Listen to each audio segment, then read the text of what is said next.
ডিআরডিওর বিমান মহড়ার কারণে 17 থেকে 24 জুলাই পর্যন্ত সুন্দরবনের মৎস্যজীবীদের সমুদ্রে মাছ ধরতে না যাওয়ার নির্দেশিকা জারি করায় দুশ্চিন্তায় মৎস্যজীবীরা।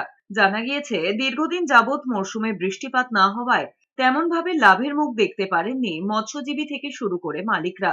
তারপরে এই 6 দিন ধরে যদি মৎস্য শিকার করতে নিষেধাজ্ঞা জারি করায়, কিভাবে তাদের সংসার চলবে, কিংবা ট্রলার মালিক যে টাকার এই মৎস্য শিকারের উদ্দেশ্যে ট্রলারগুলোতে টাকা লাগিয়েছে, তারা কিভাবে টাকা তুলবে?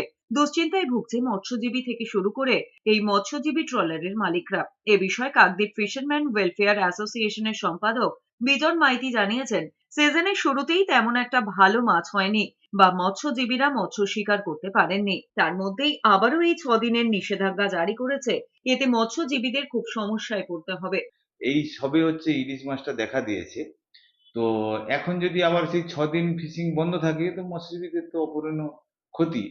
তবে এগুলো হঠাৎ করে এই সিদ্ধান্তগুলো নিয়েছে, এগুলো আমাদের যদি আগে থেকে জানানো হতো তাহলে আমাদের আরো একটু সুবিধা হতো।